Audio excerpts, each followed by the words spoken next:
Malembe nile loko. Esiku dede asiko yi. Hey guys, it's Aderonke again. Today I'd like to teach you another Yoruba folk song, but it's an Orisha song nevertheless. Specifically, it's a praise song for Oshun, nevertheless. So yeah, that's it. Just in case I know that lots of people are going for the next Oshun Shubu festival. Just in case you're going for the festival and you hear it, or you hear it in a movie, wherever you hear it, it's a really short song. You know what it says, what it means. So I've titled this video Oshun le Tente. Oshun le Tente. Oshun le Tente. That's it. The words of the song, and there are three ways of singing the folk song. And I'll tell you cases where I've heard them, like heard the different tones. First, the words are as follows. Oshun le Tente. Oshun le Tente. Although when you sing it sounds Oshun le Tente, it sounds different. It doesn't sound like Tente anymore because of the rhythm. But Oshun le Tente, ìyá wa di òṣùpá o. Ìyá wa dòṣùpá o. Oshun le Tente. Oshun le Tente oe. Oshun le Tente oa. Ìyá wa dòṣùpá o. Oshun le Tente. So that's the song. So I'm going to sing it the first way that I've heard. And this isn't essentially the most common one, you know. It's the way that I've heard a lot of really, really old elders sing this song. And that a person is really, really old doesn't mean that they cannot sing. I've seen a lot of really, really old women sing high notes, you know. But I'm talking really, really old people that cannot raise a note. So they just sing the song in what is more or less a low tone. So they sing it like this. Oshun le tente, Oshun le. And it's a pity that I don't have someone to do backup for me. So I'm going to try my best with this one. Oshun le tente, Oshun le tente, Oshun le tente, Oshun le tente. Ya wa dòṣùpá o, Oshun le tente. Ya wa dòṣùpá o. Very, very solemn, you know. Even if, and it's a pity that, and well, it's not a pity. I guess it's a beautiful thing that even if a person is 5 minutes away from, you know, where the processions are taking place, you know, the Oshun River itself, even if they live 5 minutes away, if they are really, really old, they may not be able to walk there. You know that these people are closer to new life, what is more or less death. So if you, you know, if you visit them and you give them monetary gifts, or you bring food, you know, and kind of thing, and you take food to them, and it's not an uncommon thing in Nigeria that whether it's the Muslims that are doing Ileya, or whether it's Christians that are doing their Christmas, or you know, whatever, that people will share food. So don't think it's absurd if you rent a house in Nigeria today and someone brings you food. It's not weird at all. If they're celebrating a birthday or something, people will bring you food, you know. It's just, and you know, back in the day this was taken in good faith, but now our parents were not raised this way, neither were our grandparents. But the way that things go now is almost like, oh, I'm too afraid to eat Ileya food just because they've sacrificed it to Allah, or oh, don't eat Christians Christmas food, they've said the name of Jesus over it. Oh, olórí ṣàyẹn, ẹ má jẹ oúnjẹ tán gbé wá, oúnjẹ tán ti fi bọ eégún, you know. There's a lot of religious rivalry, and there's a lot of pretense, and it's just a mess. But the way that our parents were raised, or better still, their parents, even if the person was, I guess, yo, you know, whatever, mother of our own church, even if you bring kini. Even children of pastors, gbogbo wọn ló máa darí lọ, tó máa lọ jàmàlà nílé ọlọ́ya, tó máa, even people who were like children of pastors or children of imams would go to ilé ọlọ́ya, máa lọ jàmàlà nílé ọlọ́ya, or kán lọ jẹyàn ilé àwọn bàbá eléégún lọ́dọ̀ ìyá àgàn. Everyone lived happily, irrespective of their religion. You eat one another's food when you're doing your respective ceremonies. Obviously, I don't know if that's the case today. Like, people don't, I don't know. I really don't know what religion is doing to people, but that's the case. So my point is, when you take food to these older people, of course, they would want to felicitate with you in a way. They may not want you to go so easily. Some people won't even open their doors, they will just open the door like halfway, take the food from you, and maybe even the minute you're gone, they'll pour it away.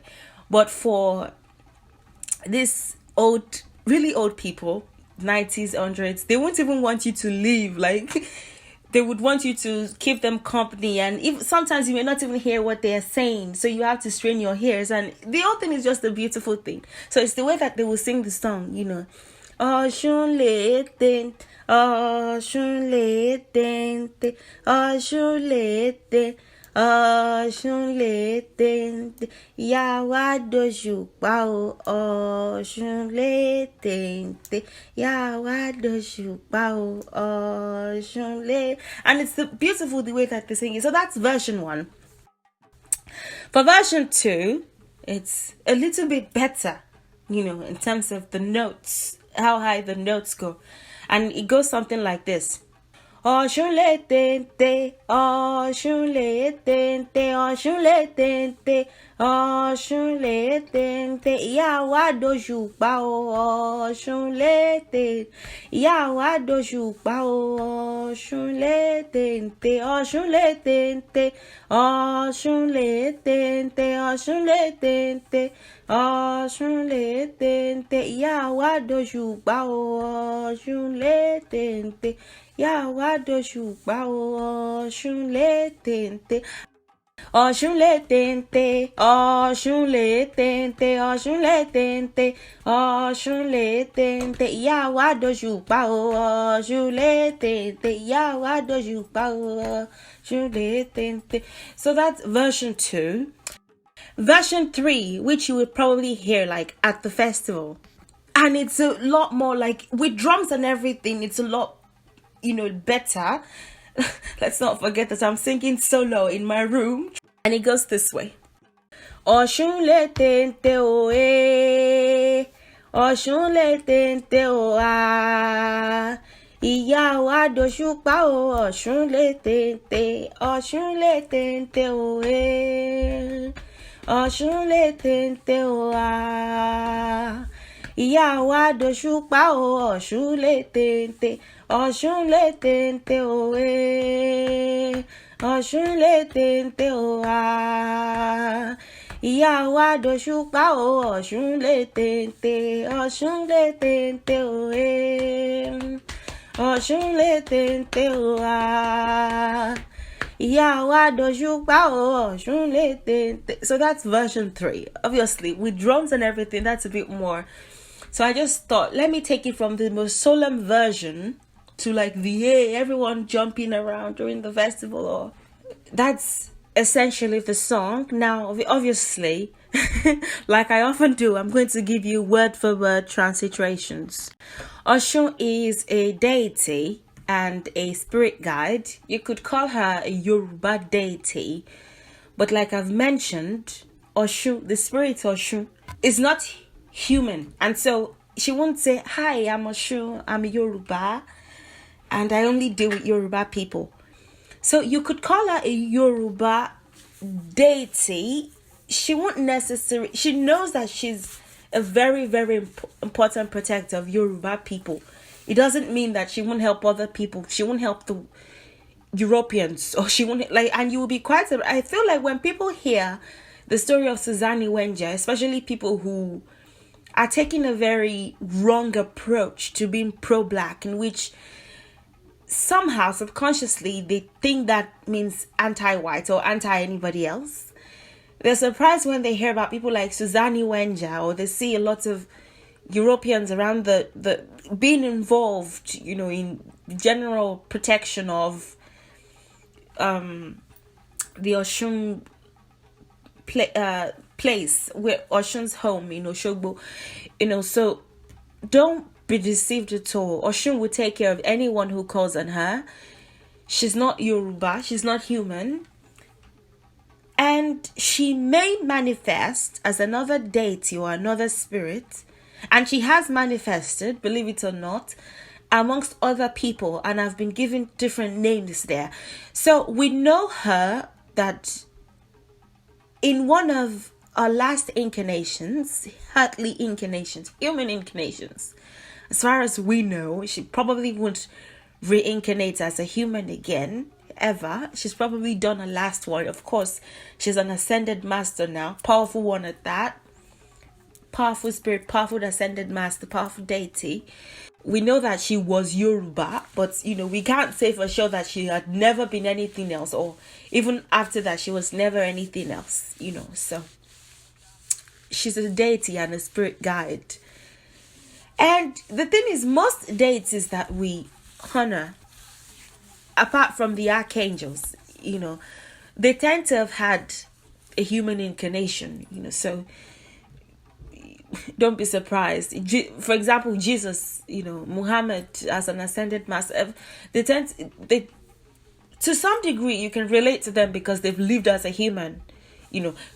Oshun's incarnation as Oshun, for example, the spirit that we refer to as Oshun, in her incarnation as Oshun, she had difficulty with childbirth, and through manifestation, through fantasizing, she was able to give birth. And it's a phenomenon that, don't ever think that fantasizing is a bad thing. What was recommended of her was get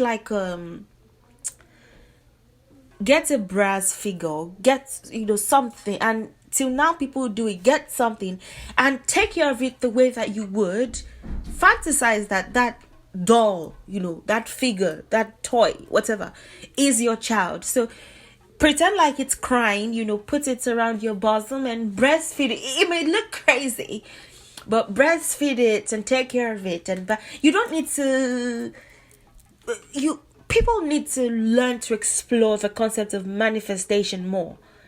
It's okay. It's okay. If you need something, it's okay. Relax. When you pray about it, put that into work. And I think something like that is in the Bible too.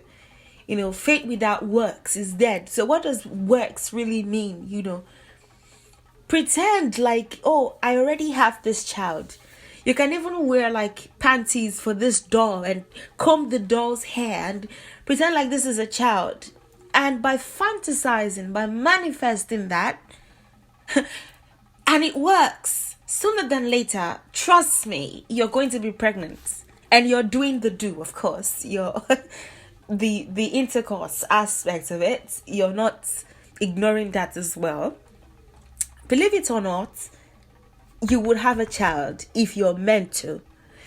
So that was Oshun's story. If you're broke, for example, instead of saying, God, looking for prophets or pastors here and then, whoever, imams, whoever, even priests, even anybody, forget about anybody. When you've prayed about it and you've done your best, you don't need people to extort you for any reason. Start to fantasize that you have money, Pretend like you have 10,000 in your account. I'm not saying spend an empty account or spend from an empty account. Pretend like you have money. Fantasize about it. Think about, if I have 10,000 today, I'm going to get myself a nice pair of shoes, and I'm going to, first I need to give my tithe, in the sense of pay my dues to the children of the world who are hungry and the poor in whatever way that I can, whether 10 or 20% of that, they get my tithe, of course. And I will spend this on that. just fantasize like you have it. Sooner than later, trust me, you will have it. If you don't have faith that it's going to work, then forget it. I don't care if you're taking 15 bowls of as a girl. It doesn't necessarily mean that it would work. You have to use your inner power to bring that into being. Le can have different meanings. Le, for example, is display. So le oja, for example, sheti le ata, sheti le, have you set it? Have you displayed it? Le, that's le. Le can be when you like when maybe you are reacting to something and some swollen is the word I'm looking for. Le can also be swollen, It's coming out much more. Maybe a part of your body is protruding much more than it should. A part of your skin, something is definitely wrong there. It's swollen. It's more displayed. It's more, you notice that something is wrong here. It can also be le. Le can also be extra. So ole means there is more of whatever it is that you're referring to. Odi is the opposite, and that is there is less. Ole is there is more, so extra, more. Le in this case is display, somewhat. And then tente. Okay, tente is like a peak or a top, and I'm telling you what it means quite literally now. This is word for word transliteration. So it may not make sense now, but it will. Tente is peak or top. Oe.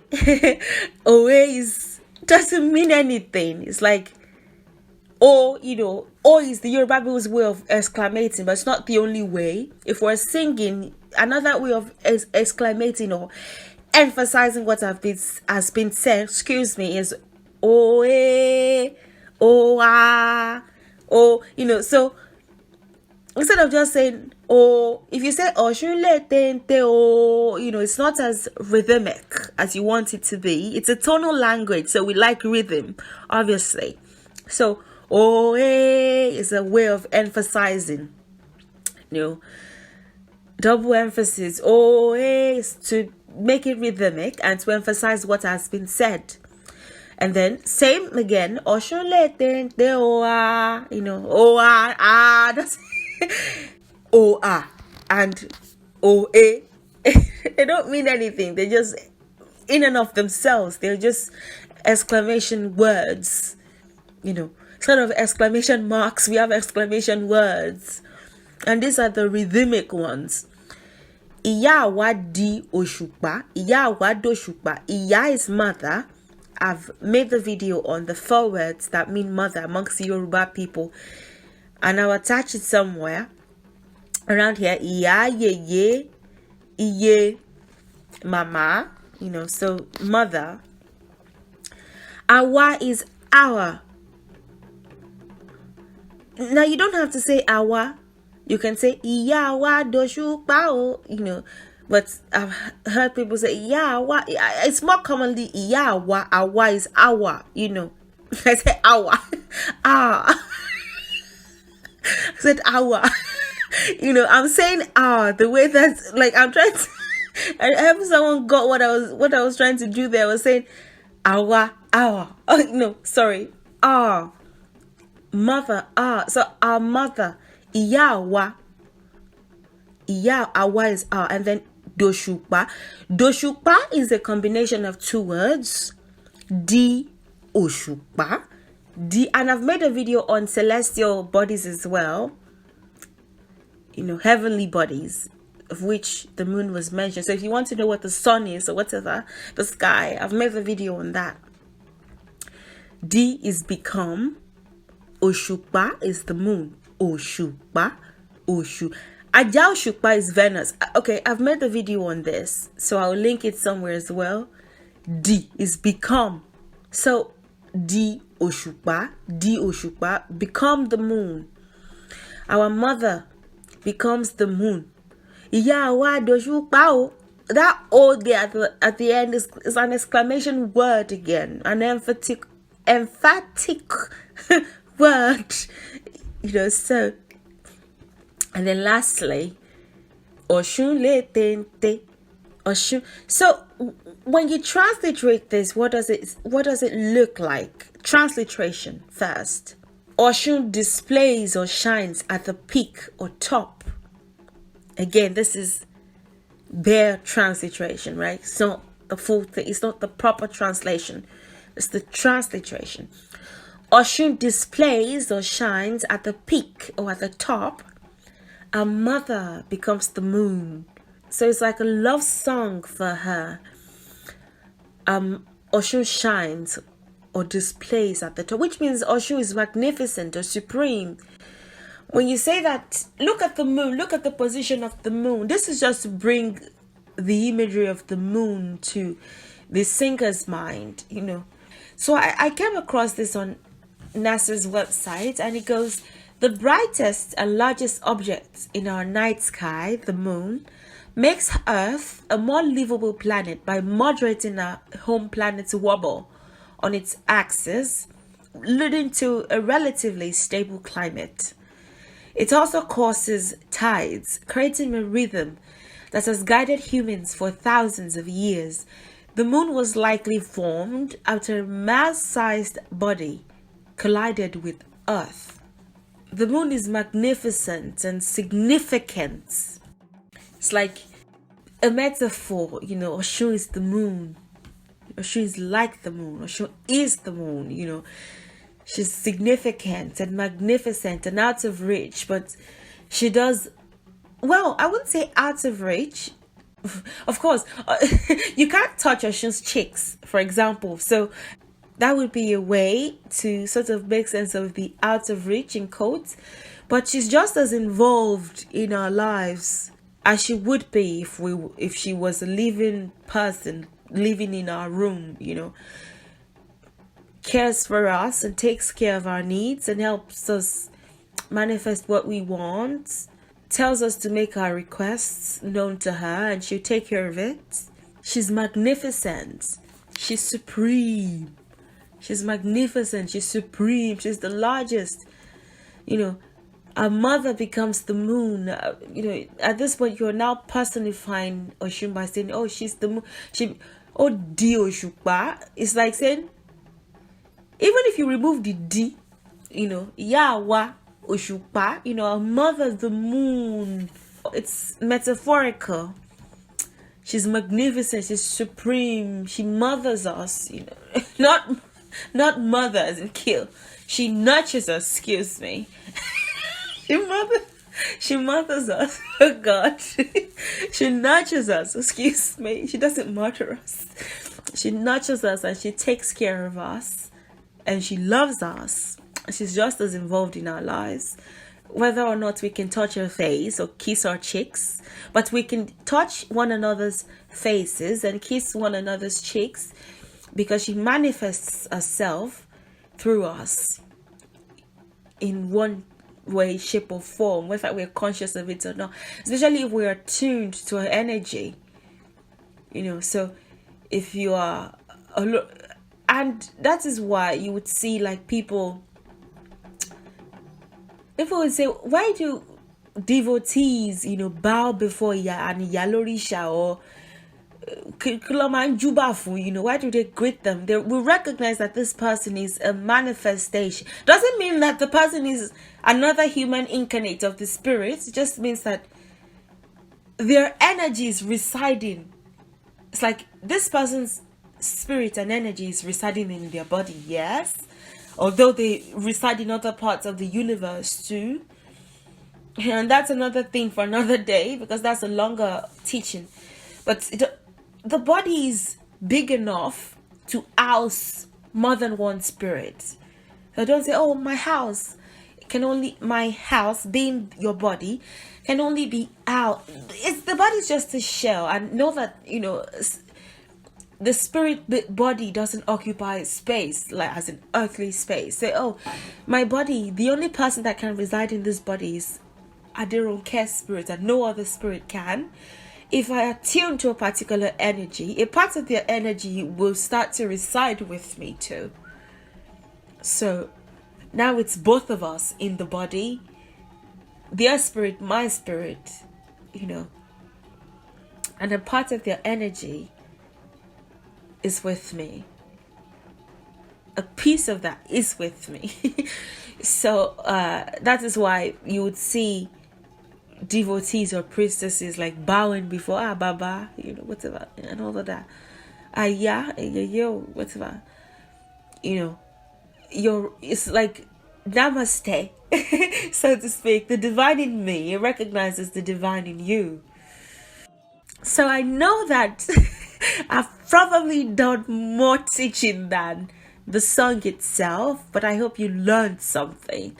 Oshun is magnificent and supreme. Our mother is the moon, becomes the moon, is the moon, is as significant as the moon, is as beautiful as the moon, is as helpful as the moon. The moon is the celestial body of dreamers, of fantasizers, of manifestation, of the dream state, this more spiritual aspect of our daily lives. She's beautiful and she's changeable to accommodate us. She's not too strict. A good mother is malleable. Okay, I forgive you this time, and all of that. So I'm going to stop the video here. Obviously, I'm about as out of breath as you can think. If you have any questions whatsoever, please don't hesitate to ask. Please like, share, subscribe, and leave comments and tell me what you think. And thank you so much to my patrons. Oh my God. And those who supported me in the past and even recently. Thank you so much. Thank you so much. You're my source of strength. Really. Thank you so much. And of course, I always put names out of people who helped me as a way of thanking them. So you can find their names in the description of this video. And I'll see you in the next one. Enjoy the rest of your day and goodbye.